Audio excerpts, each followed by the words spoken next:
우리가 함께 오늘 말씀을 보도록 하겠습니다. 우리가 오늘 함께 볼 말씀은 마태복음 6장 12절의 말씀입니다. 6장 12절의 말씀입니다. 다 찾으신 줄 알고 우리가 합독할 수 있도록 하겠습니다. 함께 읽겠습니다.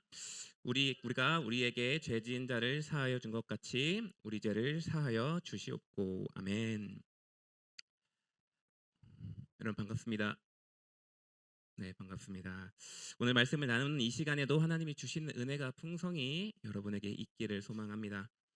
여러분, 우리가 지난번에 이제 땅의 양식을 구하는 기도를 드렸는데, 이 기도는 우리가 공급품이 아니라 어디에 초점을 둔 기도라고 했죠? 네, 공급자에게 초점을 둔 기도라고 했습니다. 그러면서 주님, 우리는 주님의 도움 없이는 하루도 살아갈 수 없습니다라는 그 고백이 담긴 기도라는 겁니다. 그리고 그 기도로서 땅과 하늘의 양식을 구하라라는 이야기를 함께 들었습니다. 그렇다면 우리가 오늘 말씀을 함께 다시 보도록 하겠습니다. 함께 읽겠습니다. 우리가 우리에게 죄 지은 자를 사하여 준 것 같이 우리 죄를 사하여 주시옵고. 아멘. 그렇다면 오늘 말씀의 키워드는 무엇일까요? 뭘까요? 용서입니다. 용서, 용서. 여러분, 우리가 우리의 신앙은 이러한 관계 속에서 살아가고 있습니다. 위로는 하나님, 우리의 양옆으로는 사람들과 교제를 하면서 살아가고 있죠. 그리고 우리가 이러한 관계 속에서 이러한 관계 속에서 말이죠. 우리가 용서라는 우리가 그 단어를 들었을 때에 가장 먼저 떠오르는 것이 무엇일까요? 뭐 여러 가지가 있겠죠. 네, 하나님의 용서입니다. 하나님의 용서, 영원적 용서이죠. 이것이 왜 가장 먼저 떠오르냐면은 그것이 우리의 신앙의 근간이 되기 때문입니다. 하나님이 우리를 용서해 주셨기 때문에 우리가 이 자리에서 하나님을 예배할 수 있다는 것이죠. 그렇다면은 우리가 받은 이 구원을 용서라는 측면에서 봤을 때 우리는 누구를 통해 무엇을 용서받은 거죠? 예수 그리스도를 통해 우리의 죄를 용서받은 겁니다. 예수 그리스도를 통하여서 우리의 죄를 용서받았다는 것입니다. 그리고 이 내용은 아까 우리가 이야기했듯 은혜입니다라고 우리가 말하고 고백하는 복음의 내용이라는 겁니다. 이렇게 용서라는 단어를 하나님과 나 사이에 적용할 때는 매우 은혜롭습니다. 우리가 이 하나님과 나 사이에서 이 용서라는 단어를 딱 덧붙였을 때 우리는 이제 은혜로 받아들입니다. 그치, 하나님께서 나를 용서해 주셨지라는 생각으로 받아들인다는 겁니다. 그런데 이렇게 하나님과 나 사이에 용서를 적용할 때에는 우리가 은혜롭고 기쁘고 즐거운 마음이 드는데, 우리가 이 용서를 사람과 사람 사이에 적용하는 순간 우리의 마음이 조금 무거워진다는 겁니다. 그렇기 때문에 오늘 말씀은 되게 조심스럽게 그리고 또는 날카롭게 우리에게 진리를 이야기하고 있다는 것이죠. 여러분, 우리가 오늘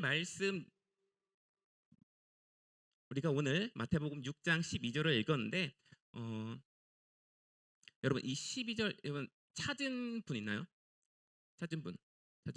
찾은 보면 이제 각주 돼 있어 가지고 따로 나와 있는 부분이 있어요. 12절 보면 뭐라고 나와 있냐면은 이렇게 나와 있습니다. 우리가 우리에게 죄 지은 자를 사하여 준 것 같이 우리의 죄를 사하여 주시옵고라는 이 말을 이렇게 적혀 있어요. 그러니까 이게 원래 원어 뜻으로 그대로 직역하면은 이런 뜻이 되고, 그것을 의역한 것이 바로 우리가 봤던 이 내용이라는 것입니다. 다시 말해서 오늘 이 마태복음을 썼던 이 마태는 말이죠. 이 죄를 뭐라고 말했어요? 빚이라고 말했어요. 이 죄를 뭐라고 사용했냐면은 어떤 단어로 바꿨냐면은 빚이라는 단어로 바꿨다는 거예요. 그렇다면은 이 죄 지은 자는 어떤 사람일까요? 빚진 자입니다. 빚진 자예요. 빚진 자라는 거예요. 여러분, 우리가 이게 죄를 지었을 때 사람에게나 아니면은 어떤 하나님에게나 죄를 지었을 때 내가 죄를 지었다라는 어떤 가정을 해봅시다. 그때 이 죄를 내가 잘못했다 혹은 실수했다 이 정도로 우리가 생각할 수 있는데, 그렇다면 우리가 이 죄를 지음에 대해서 이 죄를 내가 지은 것이 내가 잘못한 것이고 실수한 거기 때문에 뭐 하면 돼요? 죄송합니다. 이거 하면은 끝날 거라고 생각을 합니다. 음, 죄송합니다. 왜냐면은 내가 잘못했고 실수했기 때문에 용서를 구하면은 되는 거 아니야? 이렇게 생각을 하게 된다는 것이죠. 근데 오늘 성경은 죄를 조금 더 디테일하게 표현하고 있다는 거예요. 무엇으로요? 빚으로 말이죠. 여러분, 그렇다면 빚진 상태는 무엇을 말하냐면은 이런 상태를 말하고 있습니다. 누군가에게 마땅히 주어야 할 것을 주지 못한 상태가 바로 빚진 상태입니다. 누군가에게 마땅히 이걸 줘야 되는데 이거를 주지 못한 상태가 바로 빚진 상태라는 거예요. 그리고 이 빚진 상태를, 그러니까 제가 빚을 주고 이 사람은 채무자고 이 사람은 빚을 졌어요. 그럼 이 사이에서 빚이 있다면은 어떤 관계가 있냐면은 실제적 파손이 일어나요. 뭐냐면은 실제적 물질이 파손했죠. 내 돈이 없어진 거예요. 이 채무를 통해서 내 돈이 없어졌습니다.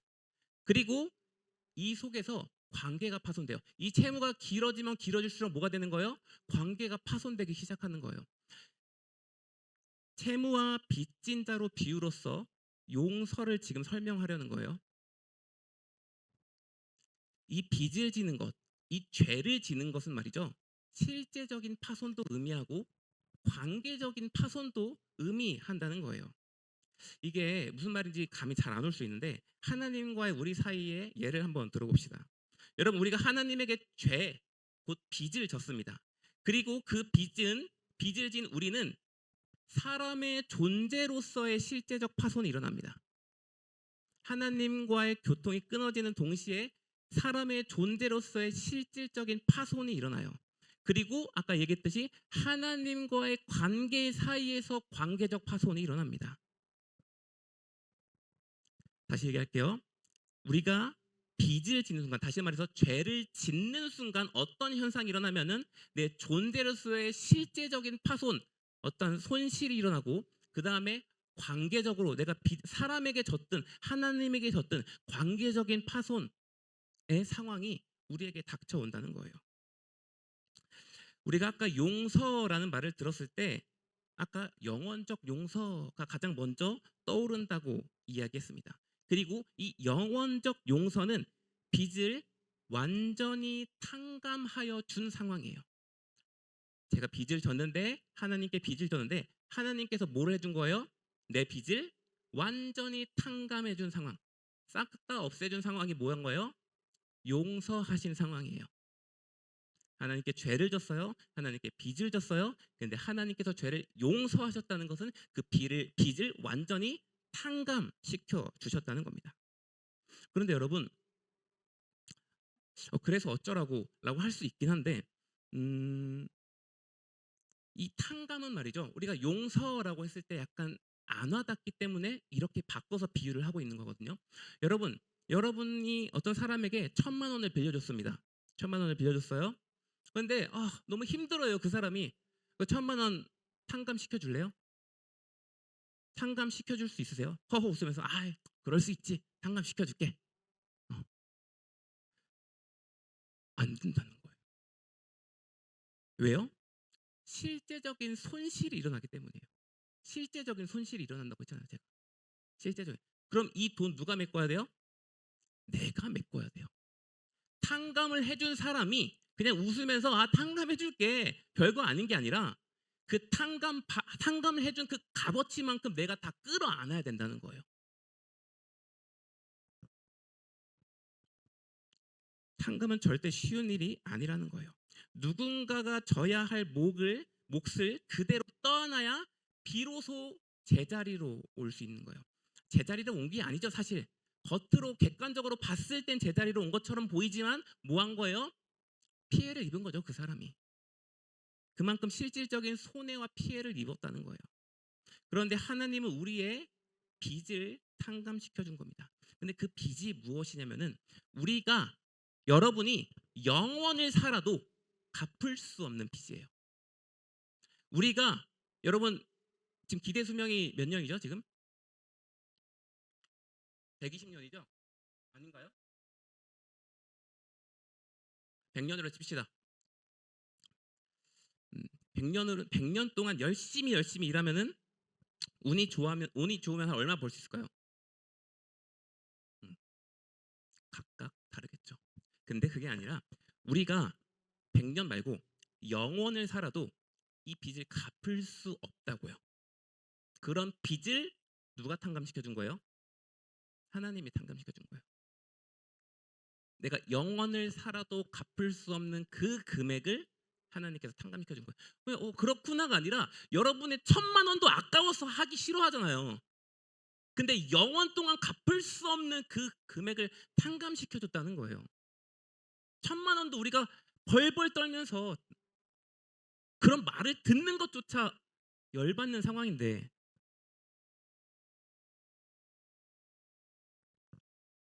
여러분, 하나님께서 그 빚을 탕감시켜 준 겁니다. 그리고 성경에서는 그 죄에 대해서 이렇게 말하고 있어요. 제가 읽겠습니다. 죄의 삭은 사망이요 하나님의 은사는 그리스도 예수 우리 주 안에 있는 영생이니라. 아멘. 우리가 갖고 있는 죄라는 빚을 갖고 있다면 그 결과가 뭐라고요? 사망이라 죽음이라고요. 그리고 하나님께서는 그 빚 채무가 전혀 없으신 예수 그리스도를 딱 세우고 모든 빚을 다 그에게 떠안기고 그 결과가 뭐예요? 사망이니라. 십자가에 못 박아서 죽게 되신 거예요. 그리고 우리 이걸 바라보면서 뭐예요? 은혜다. 내가 갚을 수 없는 그 모든 금액을 아무 빚도 없는 그리스도에게 다 떠안기고 그 결과값으로 죽임 당한 그 모습이 바로 우리가 말하는 은혜다라고 말하는 거예요. 잔인하죠? 네, 이걸 은혜라고 말하는 거예요. 이것이 우리가 말하는 영원적 용서, 탕감할 수 없는 것을 탕감하여 주신 값없는 사랑이라는 것이며, 우리는 이것을 은혜라고 부른다는 것입니다. 그리고 제가 아까 살짝 이야기를 했듯 이 기도에는 이것은 우리가 은혜인데, 하나님과 나와의 관계는 은혜인데, 이제 이것을 사람과 사람과의 그 관계로 맺을 때에 마음이 무겁다는 거죠. 그런데 이 기도는 그렇게 묶여 있다는 것입니다.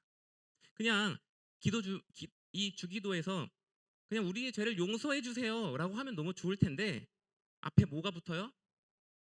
우리가 우리에게 죄 지은 자를 사하여 준 것 같이. 우리가 우리에게 죄 지은 자를 사하여 준 것 같이. 이 기도에는 타인에 대한 용서가 담겨 있다는 겁니다. 그리고 이 용서가 담겨 있는 이 오늘의 말씀을 2번에 걸쳐서 설교를 할 거예요. 다음 주도 할 거예요. 준비하다 보니까 한 번으로 안 될 것 같은 좀 많은 내용이어가지고 2번에 걸쳐서 할 겁니다. 아무튼 먼저 이 개인적 용서, 우리의 개인적 용서에 대해서 좀 다루도록 하겠습니다. 자, 우리 좀 보도록 합시다. 여러분, 우리가 이 기도문을 보면은 조금 의아한 점이 하나가 있는데요.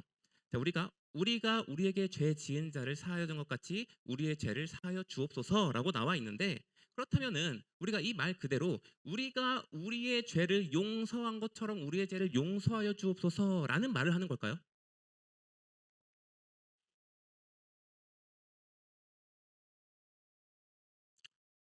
준상 형제, 그런 말을 하는 걸까요? 음? 음. 이 말이 뭐예요? 이 말은 내가 용서를 안 하면 뭐 하는 거예요? 용서를 못 받는 그런 구조예요. 그렇죠? 우리가 우리의 죄를 용서한 것처럼.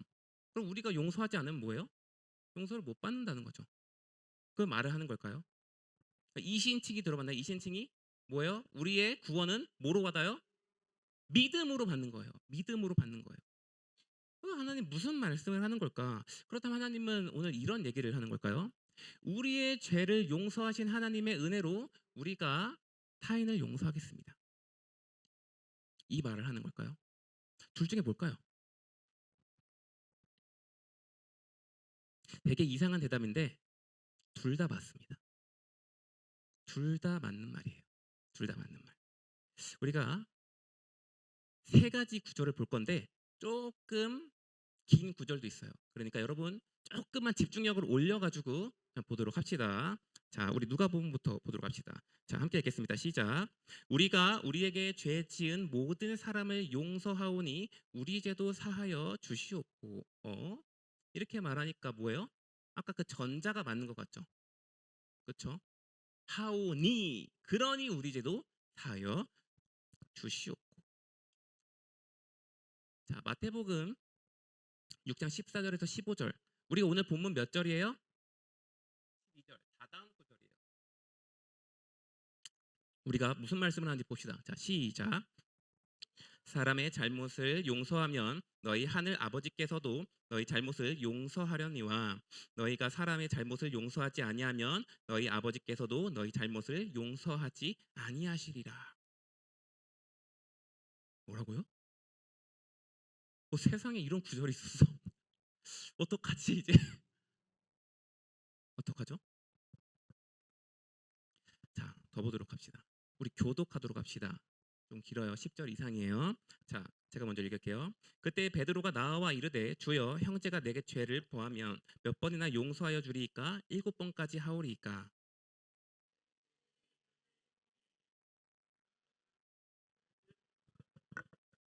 그러므로 천국은 그 종들과 결산하려 하던 어떤 임금과 같으니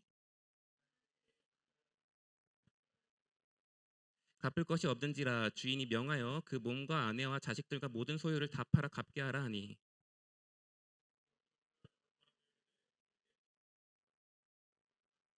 그 종이 주인이 불쌍히 여겨 놓아 보내며 그 빚을 탕감하여 주었더니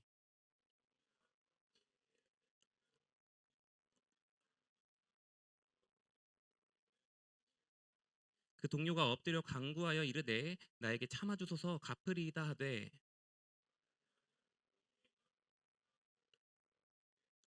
그 동료들이 그것을 보고 몹시 딱하게 여겨 주인에게 가서 그 일을 다 알리니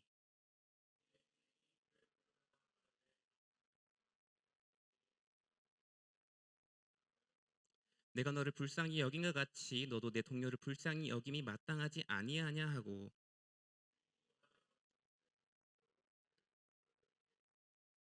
너희가 각각 마음으로부터 형제를 용서하지 아니하면 나의 하늘 아버지께서도 너희에게 이와 같이 하시리라. 아멘. 전자가 맞는 것 같나요? 아니 후자가 맞는 것 같나요? 베드로가 이제 예수님께 이렇게 묻는 겁니다. 예수님, 형제가 나에게 죄를 지었어요. 그럼 내가 몇 번 용서해야 될까요? 7번일까요? 이렇게 말하는 거예요. 여러분, 당시 이 종교 지도자들의 이 가르침이 무엇냐면은 우리가 용서를 할 때 3번 하거라. 이렇게 가르쳤어요. 종교 지도자들이.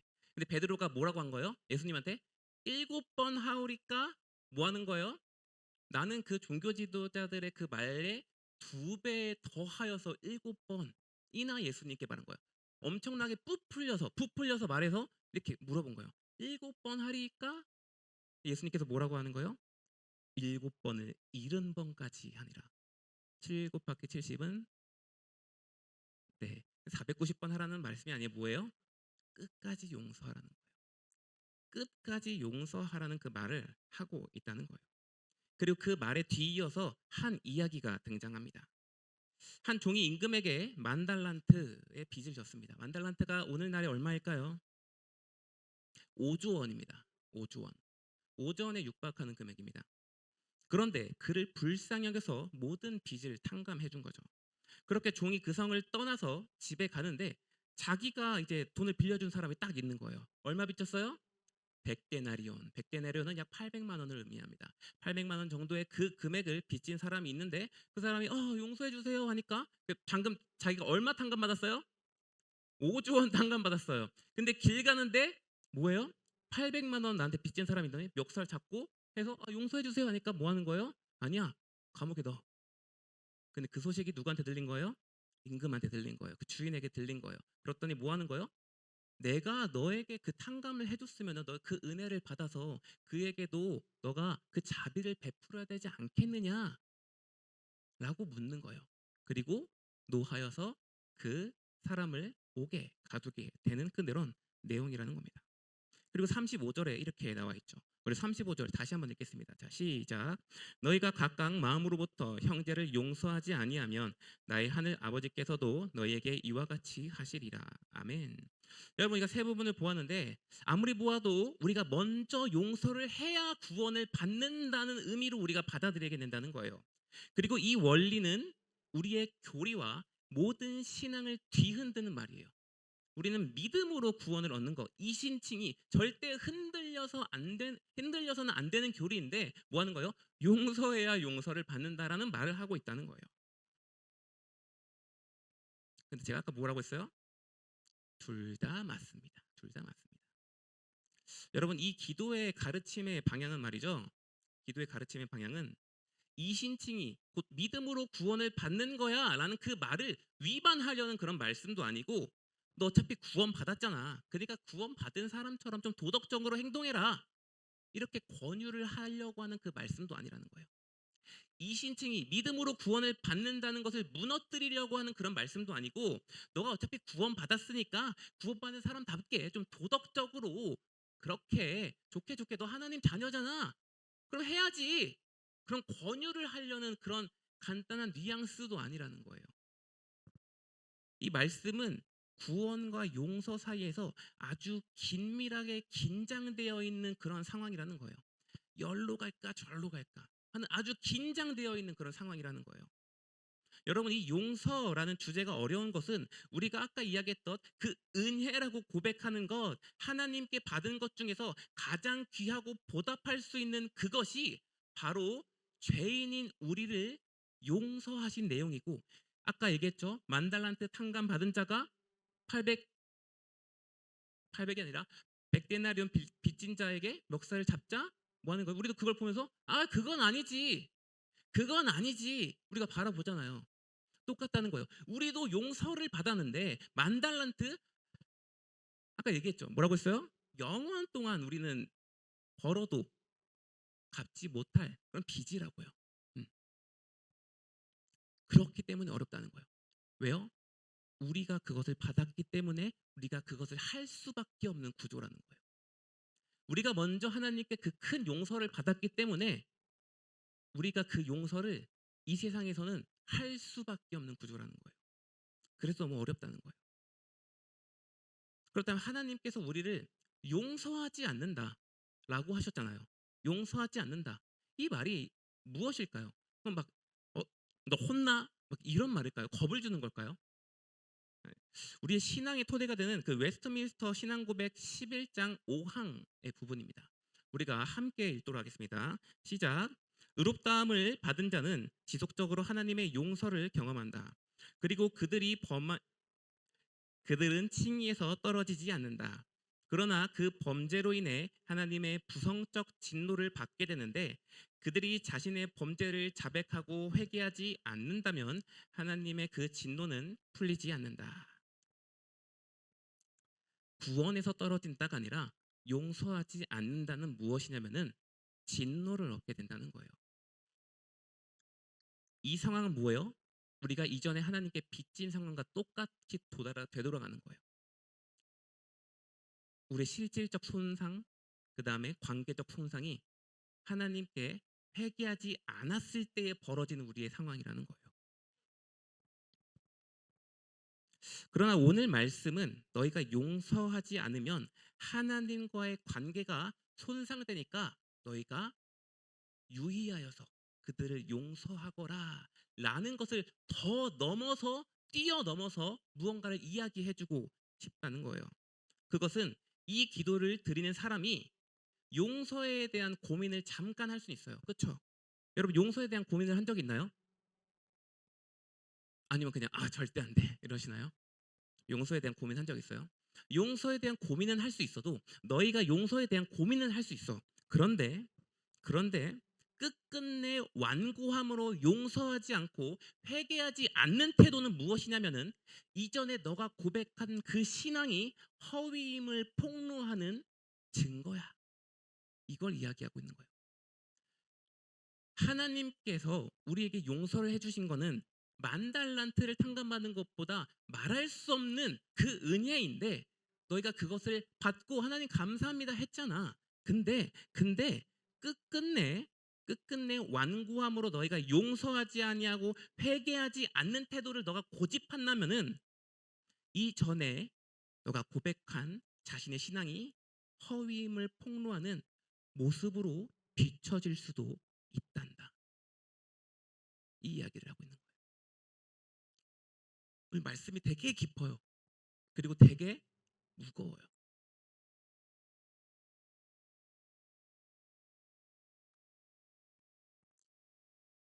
용서할 수도 있고 하지 않을 수도 있지. 그렇게 절대 말하고 있지 않아요. 너가 끝까지 그 완고함으로 용서하지 않는다면은 너의 신앙이 허위일 수도 있어. 그 말을 하고 있는 거예요. 왜요? 만약에 아까 그 만달란트 빚진 자가 진짜 만달란트의 가치를 알았다면은 그 800만 원, 기분이다. 내가 돈을 주지 않겠어요? 진짜 그 가치를 알았다면 5주원 내가 탕감 받았어. 그 진짜 내가 가치를 알았다면은 우리가 하나님께 용서받는 그 용서의 가치를 진짜 알았다면은 뭐 하는 거예요? 할 수 있다는 거예요. 곧 용서하지 않는 삶은 복음을 잘못 이해하고 복음을 거스르는 삶을 사는 것이며 극단적으로 애초에 그 복음을 받은 자인가에 대한 의문을 품게 만든다는 것입니다. 그 가치 하나님 우리에게 주신 것, 그 임금에게 탕감받은 만 달란트의 배의 배 이로 말할 수 없는 그것을 탕감받은 우리라면은 그러니까 오늘 이 기도는 너희가 내가 탕감해 준 그 빚의 값을 진정으로 알았더라면은 타인에 대한 빚을 너희가 탕감해 주어야 한단다. 이 말을 하고 있다는 거예요.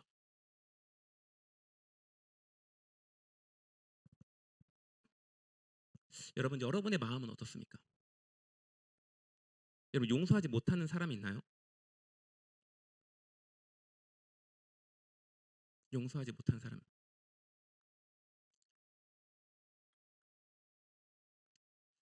과거에 용서하지 못한 사람? 혹은 지금까지도 용서하지 못한 사람이 있나요? 예수님께서 이렇게 이야기하고 있는 거예요. 어, 이게 맞나 싶을 정도로 너무 빡빡해요.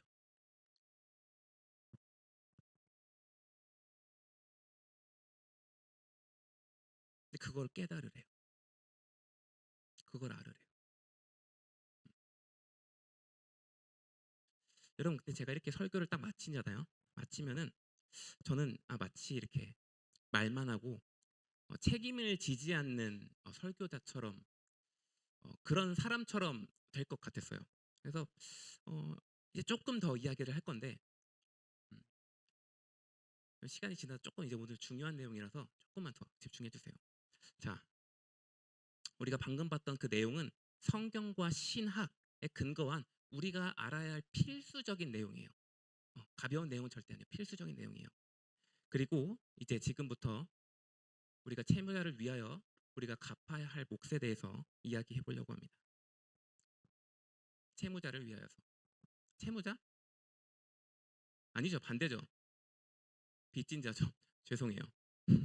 잘못 썼네요. 네, 죄송해요. 아무튼 빚진 자를 위하여서 빚진 자를 위하여서 우리가 뭐 하는 거예요? 그 빚을 대신 갚는 거예요. 음. 용서란 대신 갚아주는 것. 실질적 손해를 껴안고 실질적 손해를 껴안고 미안해요. 껴안고 우리가 갚아야 되는 내용이라는 거예요. 자, 여러분 우리에게 죄 지은 자를 용서해 주는 것은 채무를 탕감해 주는 것. 채무를 탕감해 주는 것. 곧 그 채무를 대신 갚아야 하는 원리라고 들었는데요. 만약에 우리가 그것을 기다릴 때의 모습, 기다릴 때의 그러니까 뭐 하는 거예요? 내가 용서는 하지 않고 그 사람이 나에게 빚을 갚기를 기다리는 상황인 거예요. 너가 용서해야지. 일단 난 가만히 있겠어. 너가 사과할 때까지 혹은 그 사람이 나한테 뭔가 뭘 해줄 때까지 나는 가만히 있을 거야. 이러한 상태를 고집하는 모습이라는 거예요. 근데 이러한 상황을 우리가 만약에 고집하게 되면은 시간이 흐를수록 그 빚의 무게는 그 사람이 지는 게 아니라 내가 지게 되는 거예요. 그 관계 속에서 그 빚은 그 사람이 졌지만 내가 그 무게를 점점 짊어지게 된다는 거예요. 내가 채권자여서 닥달해야 되는 상황인데, 아 그래 일단 보자 하면서 딱 팔짱 끼고 기다리는 그 상황 속에서 그 무게는 누구한테 가냐면은 용서하지 않고 기다리는 나에게 온다는 거예요. 왜요? 빚은 뭐를 불러일으킨다고요? 실질적인 파손과 관계적인 파손을 불러일으키기 때문이에요. 채무가 길어질수록 관계는 악화되고 우리의 마음이 썩어지게 되는 거예요. 자, 우리가 돈을 빌려줄 때 뭐를 요구하죠? 담보도 요구하고 이자를 요구합니다. 근데 여러분 이 마음의 이자는 말이죠. 너무 빨리 올라가요.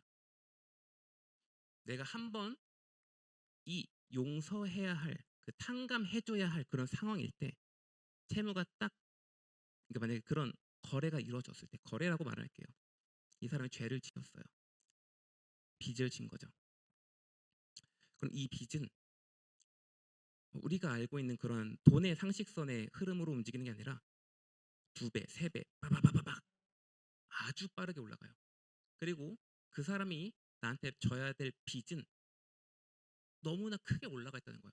그 정도까지 한 게 아닌데 내 마음에 꿍 하는 순간 산더미처럼 불어나게 되는 거예요. 근데 문제는 그 산더미처럼 불어난 빚이 누구한테 그 무게를 짓이기고 있는 거예요? 나한테.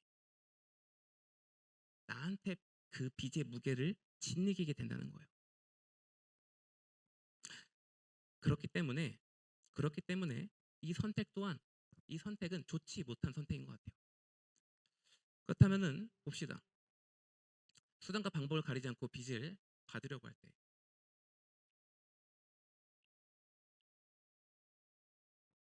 여러분 더글로리 보셨나요? 네, 다 봤겠죠. 봤을 겁니다. 저도 봤어요.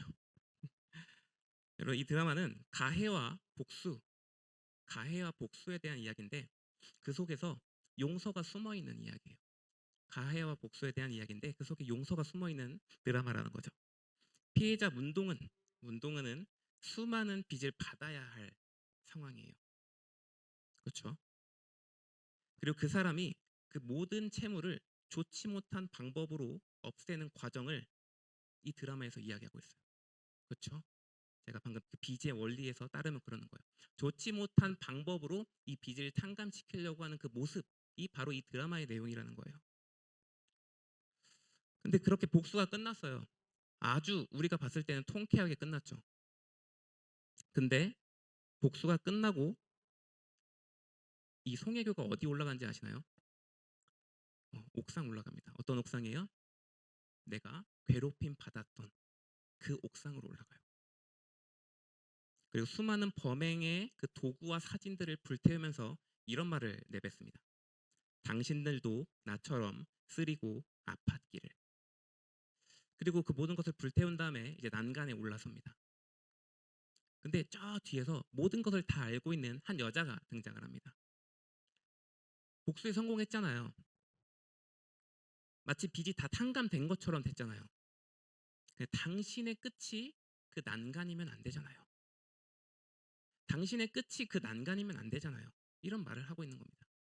뭐예요? 그 난간에 섰다는 건 뭐예요? 채무가 완납됐다는 거예요? 완납이 안 된 거죠. 완납을 했으면 거기 올라갈 일이 없죠. 마음을 무겁게 짓누르는 무언가 아직 너무나 많다는 거예요. 마음이 아프죠. 제3자 입장에서는 아주 통쾌한 스릴러고 어떠한 스토리예요. 근데 본인 입장에서는 그 모든 스토리를 1인칭 시점으로 한다고 치면은 그 빚을 내가 삼켜가지고 계속해서 어둠 속을 헤매는 모습일 거예요. 받기 위해서. 어둠이든 어디든 다 상관없어. 근데 끝끝내 그 빚은 탕감되지 않는다는 거예요. 그렇기 때문에 이 선택 또한 좋은 선택이 아니라는 거예요. 자, 그리고 내가 스스로 빚을 갚으려는 하는 모습입니다. 내가 대신 갚는 모습이에요. 이것이 우리가 방금 들었던 주기도의 방향성이에요. 용서를 다짐합니다. 그리고 매일매일 기도를 합니다. 그리고 그 빚의 금액은 줄어들 겁니다. 왜냐하면 갚기 때문에 기도를 하면서 용서하겠습니다. 용서하겠습니다. 용서하는 그 방향성 때문에 빚은 줄어갈 거예요. 그러나 아까 얘기했죠. 빚의 이자율. 이 빚의 마음의 빚의 이자율은 말이죠. 음, 그냥 우리의 상식선을 벗어나는 이자율이라는 거예요.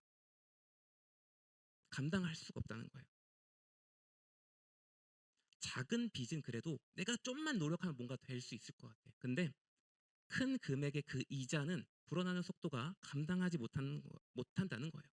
오늘 용서를 하여도 내일 불어난 이자가 더 크다는 거예요. 내일 용서를 하여도 모레 불어난 이자가 더 크다는 거예요.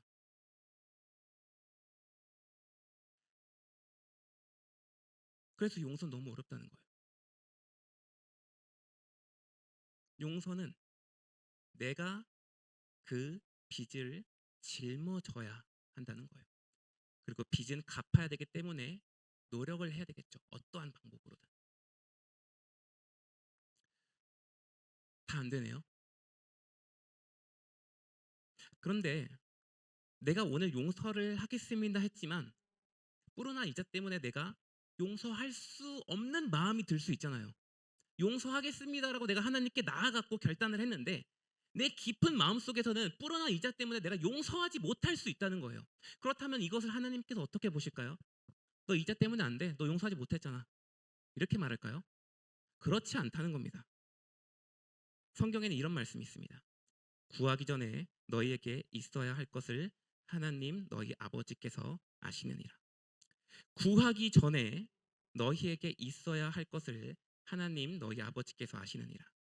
그렇다면 용서를 다짐한 순간 용서를 완료하지 않아도 화해까지 가지 않아도 하나님께서 뭐로 보는 거예요?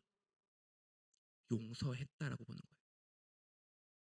내 마음에서는 쓰린 빚이 계속해서 이자가 넘쳐나는데 내가 다짐했다면은 하나님께서는 그것을 보고 용서했다라고 바라보신다는 거예요.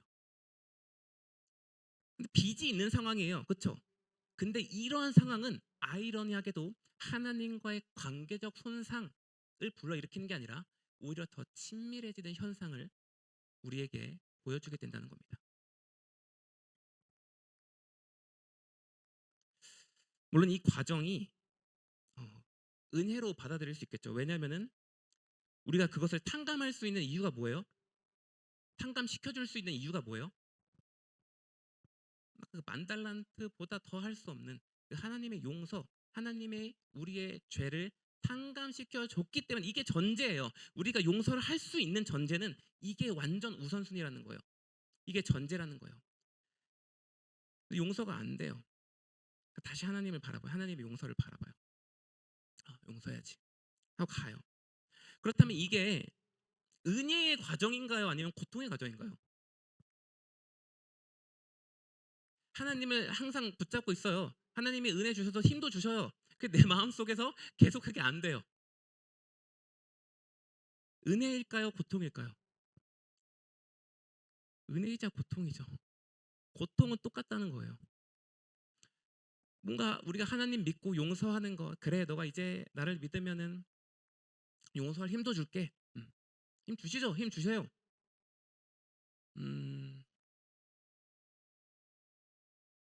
근데 얼마나 걸릴지 모르죠. 그 크기에 따라 다르겠죠. 음. 왜냐면 빚을 갚아야 되니까. 내가 떠안고 가야 되니까.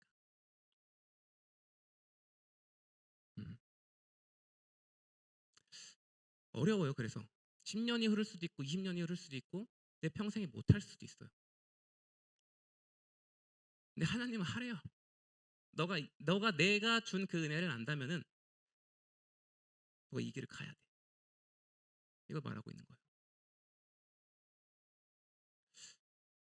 그리고 이 말은 좀 하렴 이 정도가 아니라 아까 뭐라고 했어요? 구원과 용서의 아주 긴밀한 이건가 저건가 할 정도의 우리를 구원하는 그 내용과 아주 긴밀하게 붙어 있는 내용이라는 거예요. 여러분의 구원과 아주 긴밀하게 붙어 있는 내용이라는 거예요. 그래서 우린 가야 돼요. 쉽지 않다는 거예요. 이것만 하고 이제 마치려고 하는데, 그런데 이 빚을 스스로 질 때 있단 말이죠. 스스로 져야 돼요. 우리는 탕감 받았기 때문에 우리가 탕감 시켜줘야 돼요. 그런데 그 스스로의 그 빚을 질 때 주의할 점이 하나 있어요. 그 사람이 악인일 경우 혹은 현재 진행형인 경우에는 우리가 좀 지혜롭게 해야 돼요.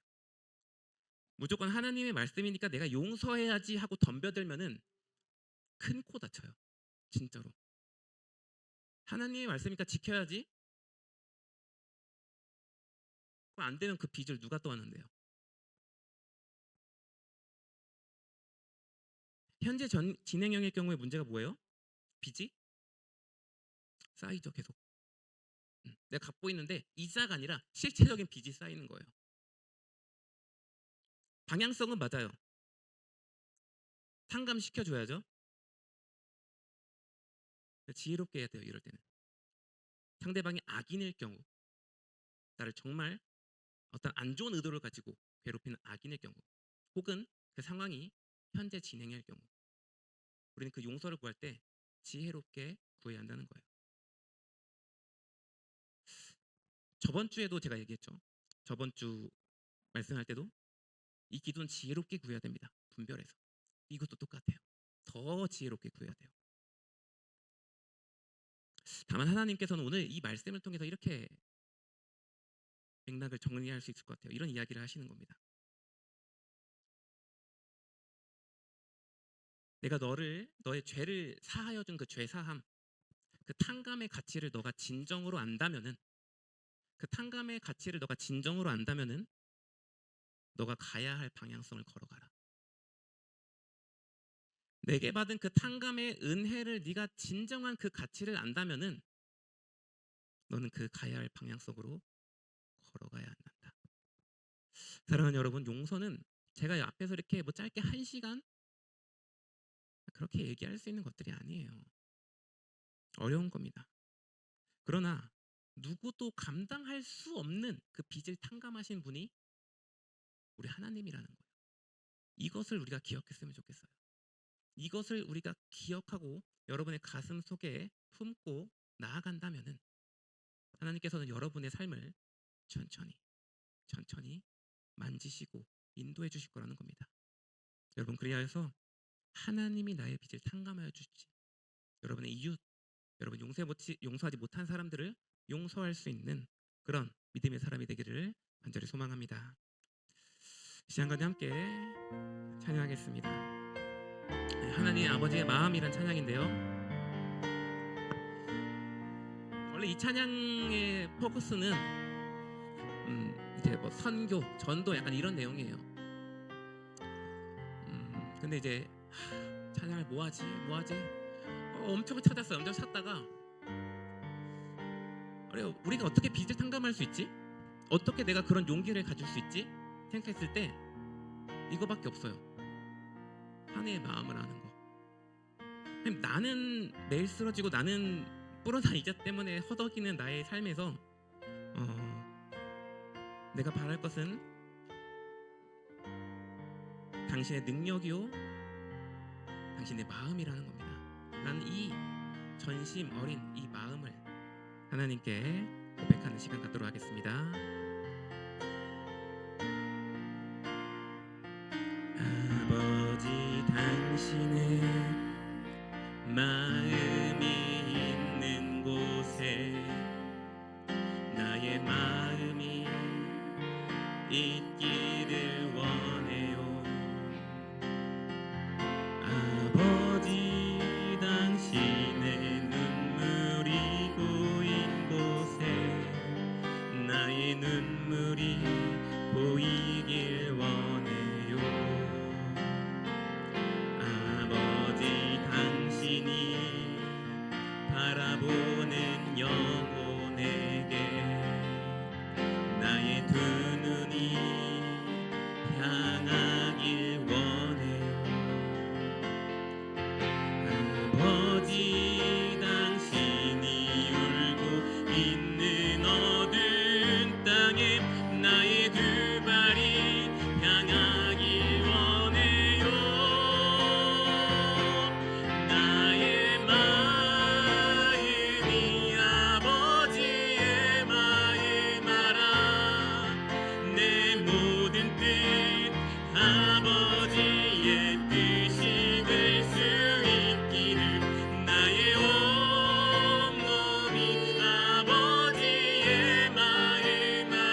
하나님께 영광을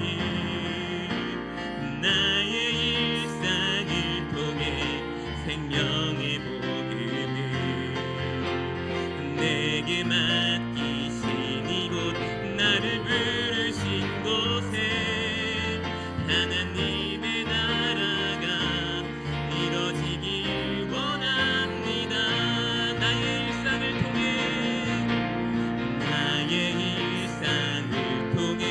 하나님께 영광을 나의 일상을 통해 생명의 복음을 내게 맡기신 이곳 나를 부르신 곳에 하나님의 나라가 이루어지길 원합니다. 이 시간 가운데 함께 오늘 말씀을 기억하며 여러분이 아직 용서하지 못한 자를 하나님께 내어드리며 이 속이 좁고 모자른 여러분 자신을 위하여서 여전히 불어나는 이 자를 감당하지 못하는 나의 삶과 나의 마음을 불쌍히 여겨달라는 그 마음을 가지고 우리의 삶 가운데 우리의 구원자 되신 우리의 모든 빚을 탕감시켜 주신 그 예수 그리스도의 이름을 붙잡고 주여 한번 이름 부르짖고 계속해서 기도하며 나아가겠습니다. 함께 기도하겠습니다.